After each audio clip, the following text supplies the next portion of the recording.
A 20th Century Malady. He looked a sad young man, and we wanted to be kind to him.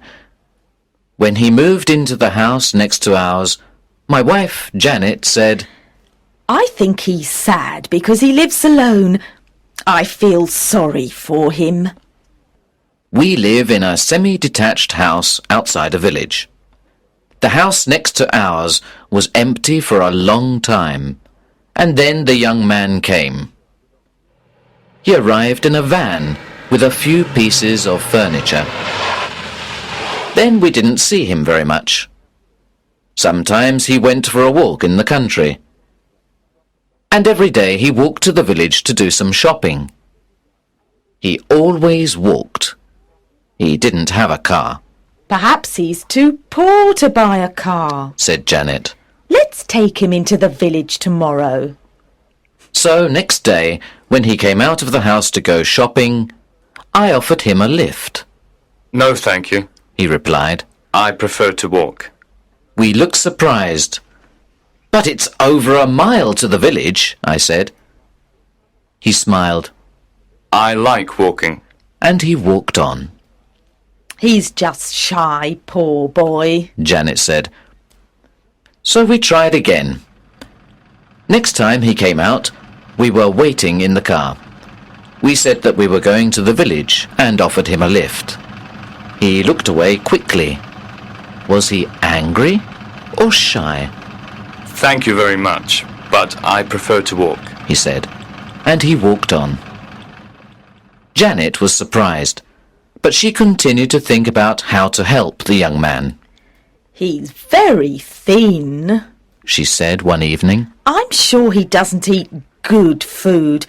We must invite him to dinner." Janet and I like good food. We eat a lot of butter and puddings and cream and sweet things like cakes. We know this rich food is fattening, but we like it. So we're a bit overweight. The young man opened the door. Janet was right. He was thin. He looked at me in silence a moment and smiled.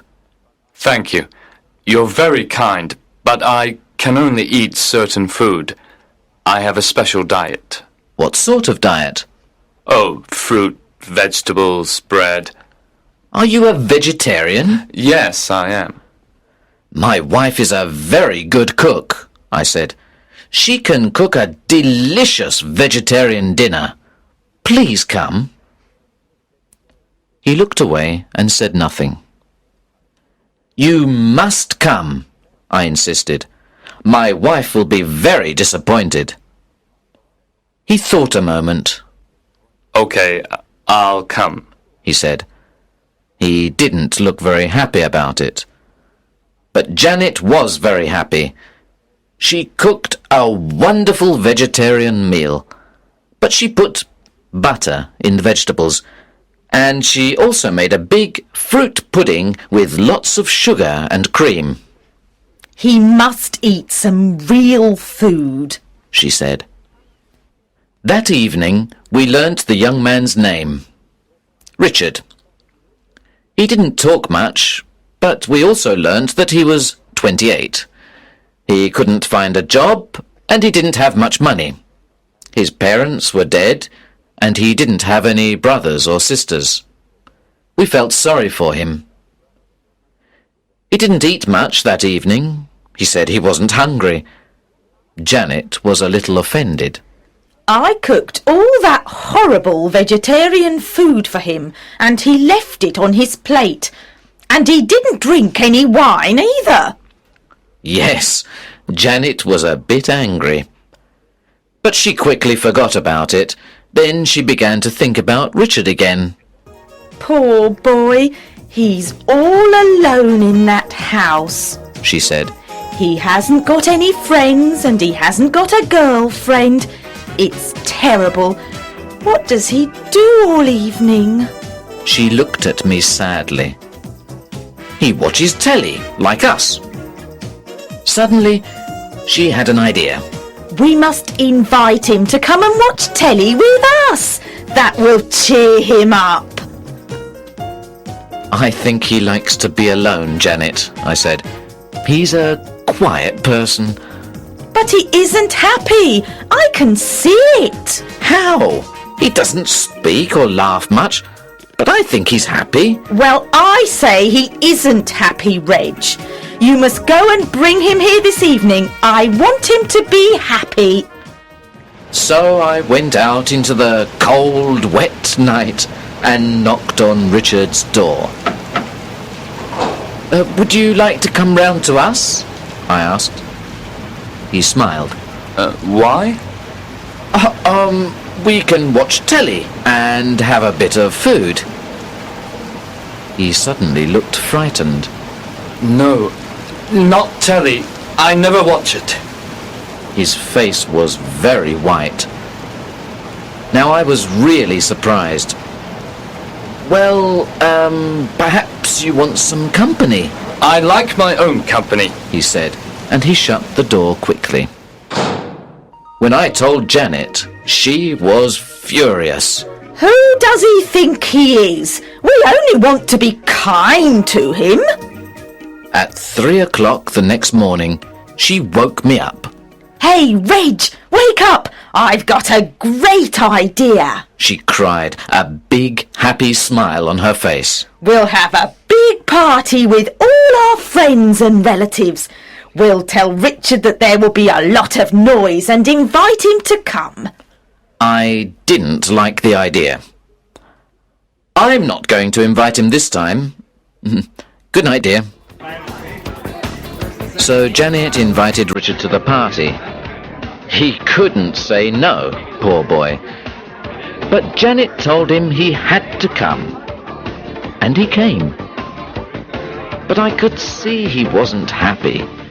There was loud music and dancing, lots of delicious, fattening food, cigarette smoke, and bottles of alcoholic drink. Our friends and relatives are all very kind, and they pushed plates of food and glasses of drink in front of Richard's nose. And he couldn't say no. When I saw him about midnight, he looked terrible. His face was white with panic.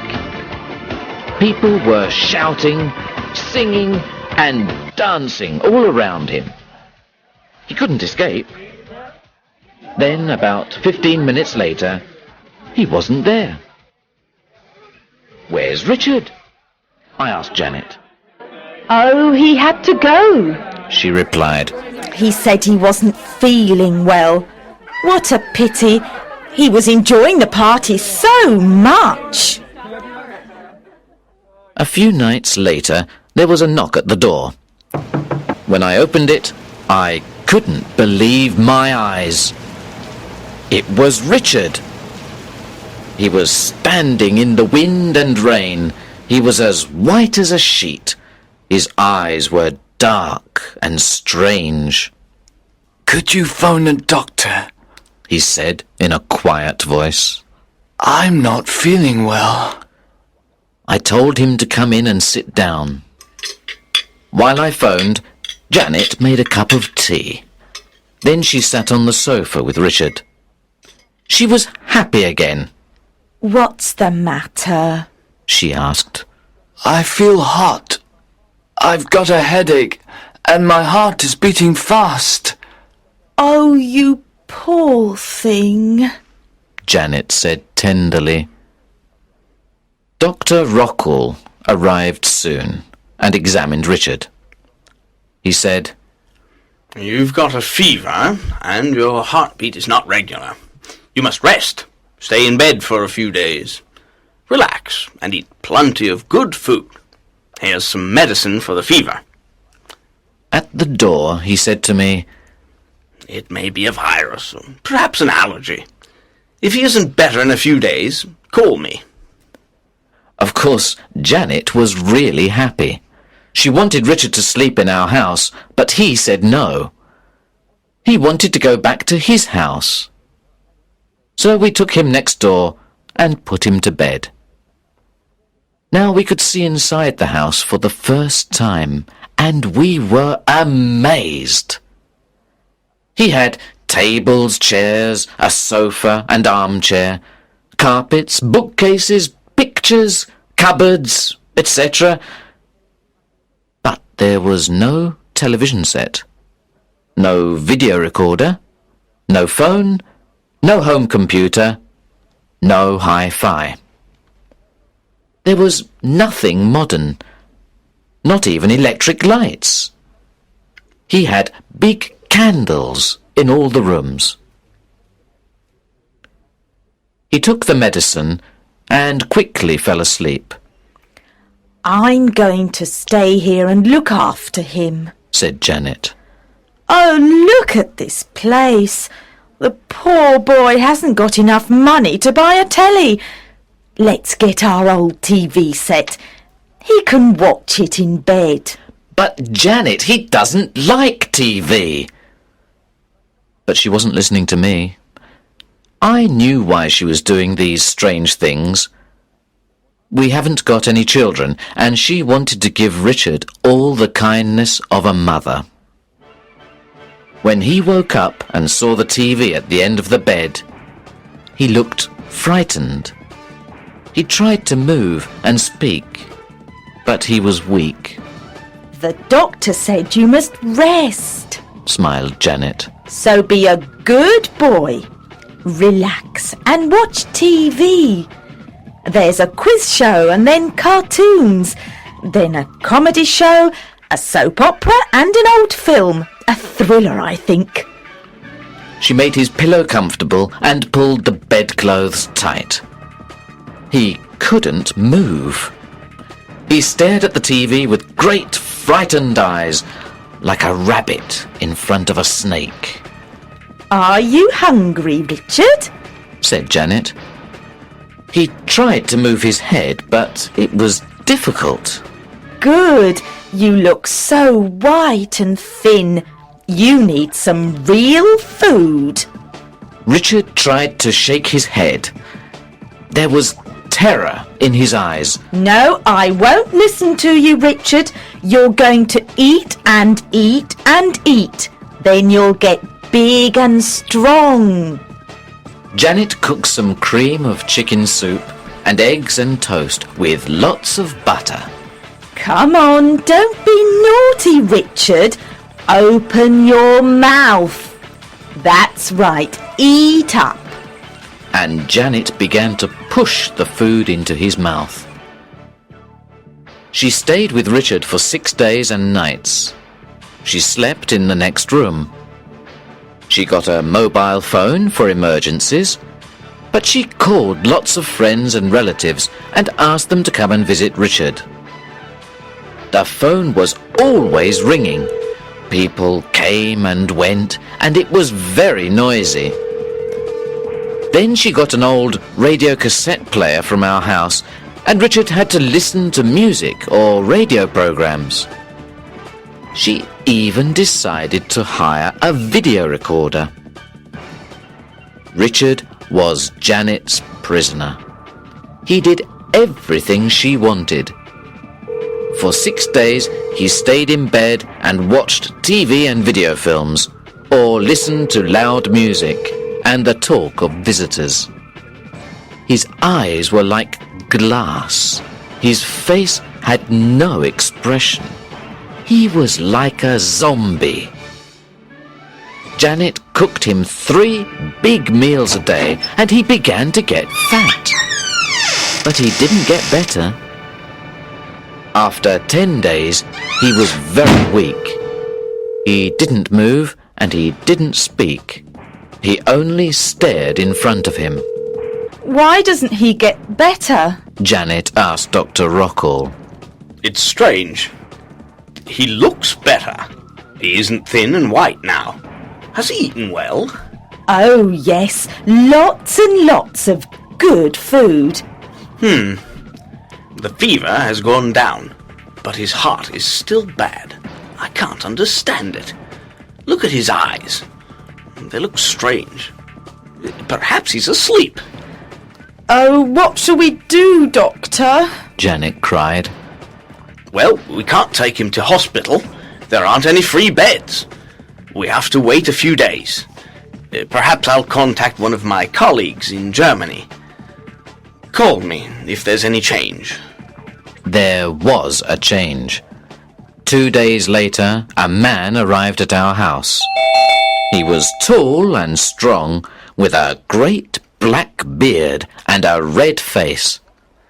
My name is Dr. Hans von Ruprecht, He said in a loud voice. He had a German accent. I am a good friend and colleague of Dr. Rockoll. He phoned me yesterday about the mysterious malady of his patient, Richard Jeffries. I had a patient in Germany with a similar malady. Is Mr. Jeffries getting better? No, I said. He's becoming a vegetable. A vegetable? Yes. Vegetables aren't very lively, are they? I replied. Do you know what's the matter with Richard? Not precisely. But if my analysis is correct, it may be a new illness that has appeared only in the 20th century. We don't know much about it, but we have found that emissions from electronic objects like televisions, computers, videos, hi-fis, etc. probably cause it. It seems that the waves from these machines are not good for the brain and nerves. They change or disturb the electrical functions, but we don't know precisely how or why. There is fever and rapid heartbeats. The patient gradually passes into a coma. Like a vegetable. Yes. One strange symptom is that the patient wants to eat and drink a lot. Usually fattening food, all the things that we eat today. So the patient becomes fat. We don't know why people need to eat a lot. Perhaps there are psychological causes. Nobody has done any experiments, and nobody has written a scientific study. But we know the final result of the malady. The patient will die. At that moment, there was a long, terrible scream from next door. Dr. von Ruprecht and I ran out of the house. Janet was coming out of Richard's house. She was crying. When I asked her what was wrong, she couldn't answer. I put my arms around her, and the doctor went into Richard's house. A few minutes later, he came out. He's dead, He announced quietly. I found this under the pillow. It was an envelope. I opened it. There was a letter in it. I read it out to the others. I'm going to die soon, and I know that it's the 20th century that is killing me. 10 years ago, when I was 18, I was a very different person. I had a teenager's lifestyle. I went to discos with my friends every evening. I listened to loud music. I watched a lot of TV and videos. I liked computer games. I was always talking on the phone. Then something happened. I began to feel ill. I had bad headaches. My heartbeat was rapid. Sometimes I felt dizzy. I often had a temperature. I couldn't do my schoolwork. I didn't know why I was ill. I went to a doctor, but he didn't know either. He said perhaps it was my lifestyle. I thought a lot about this. It was true that I never walked. I went everywhere by car. It was true that I drank a lot of alcohol and ate bad food. It was true that I watched a lot of stupid TV programs, game shows, talk shows, and hundreds of bad films. It was true that my ears weren't good because the music in the discos was very loud. It was true that I sat for hours in front of my computer, and it was true that I had started doing all these things when I was very young, about 14. I took a lot of pills and medicine, but I didn't get better. I became fat and very lazy. I never went out, except in the car. At weekends, I sat in front of the TV all day, or listened to music, and I ate and drank and ate. I lived like a zombie. I never used my brain. It was full of the rubbish from TV programs, silly songs, and terrible films. I became very weak and very ill, with a temperature and heart problems. Then suddenly I understood. One day, I had a little accident in the car and hit my head. It wasn't serious, but my mind became clear and I saw everything. I saw that the 20th century was slowly killing me.